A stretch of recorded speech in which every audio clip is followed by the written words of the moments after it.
बुधवार की देर शाम सिविल लाइन स्थित कंपनी बाग के शहीद स्मारक पर सामाजिक संगठनों द्वारा दिल्ली के लाल किले और चांदनी चौक में हुए ब्लास्ट के पीड़ितों की स्मृति में श्रद्धांजलि सभा का आयोजन किया गया। इस दौरान बड़ी संख्या में नागरिक, समाजसेवी, व्यापारी एवं युवाओं ने एकत्रित होकर ब्लास्ट में मारे गए लोगों को नमन किया और उनकी आत्मा की शांति के लिए दीप प्रज्वलित किए। श्रद्धांजलि सभा में मौजूद वक्ताओं ने कहा कि आतंकवाद मानवता के लिए सबसे बड़ा खतरा है। निर्दोष लोगों की जान लेने वाले ऐसे कृत्य समाज और देश को बांटने का प्रयास करते हैं, लेकिन भारत की एकता और अखंडता को कभी कमजोर नहीं किया जा सकता। उन्होंने कहा कि आज हम सभी एक दीप जलाकर उन सभी दिवंगत आत्माओं के प्रति अपनी संवेदना व्यक्त कर रहे हैं जिन्होंने इस बम धमाके में अपनी जान गंवाई। उपस्थित लोगों ने मौन रखकर शहीदों और मृतकों को श्रद्धांजलि दी। सभा के अंत में सभी ने आतंकवाद के खिलाफ एकजुट होकर आवाज उठाने और समाज में शांति, सौहार्द और एकता का संदेश फैलाने का संकल्प लिया। उपस्थित जनसमूह ने एक स्वर में कहा, आतंक का अंत हो, शांति का आरंभ हो। इस अवसर पर शहीद स्मारक परिसर में सैकड़ों दीपों से परिसर जगमगा उठा। हर दीप इस बात का प्रतीक बना कि आतंक के अंधकार को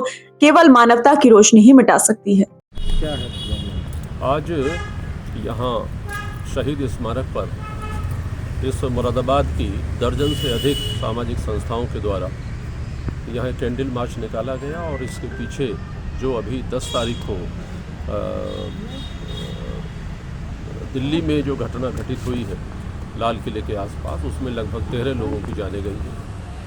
तो हम उस घटना की घोर निंदा करते हैं। सभी ने एक मत से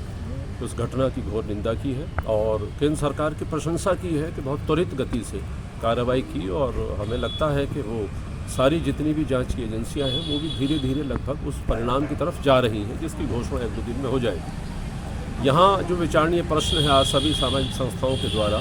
कि उच्च शिक्षण संस्थाओं में, वो चाहे टेक्निकल यूनिवर्सिटीज़ रही हों चाहे मेडिकल,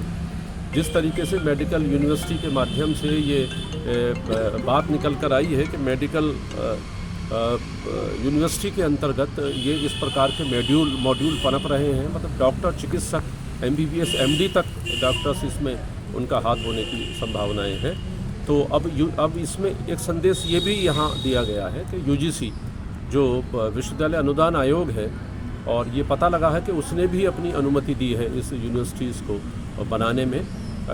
उसको चलाने में। तो आगे कम से कम इस प्रकार की संस्थाओं में जहाँ मॉड्यूल पनप रहे हैं, या तो ऐसी यूनिवर्सिटी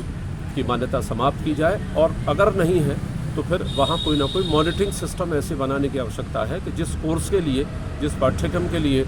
वो अभी मान्यता दी गई थी, वास्तव में वो पाठ्यक्रम पनप रहा है, वो वहाँ चल रहा है, विस्तार ले रहा है और वहाँ उस तरीके के कार्यक्रम हो रहे हैं। तो निश्चित ही आने वाले समय में इस प्रकार की घटना निंदनीय तो होंगी ही, लेकिन सरकार से भी ये आगे अपील है कि वो इस प्रकार की गतिविधियों को रोकने में अपना नियंत्रण तो करेगी ही, लेकिन ये एक संदेश समाज के लिए भी है कि हम लोगों को भी यहाँ अपने आसपास इस प्रकार के पनप रहे मॉड्यूल के लिए कहीं ना कहीं आपस में संवाद करने की आवश्यकता है। फरीदाबाद में जहाँ 2900 किलो इस प्रकार से तमाम ऐसा पाउडर, तमाम ऐसा RDX कहेंगे हम उसे, या जो भी केमिकल पकड़ा गया है,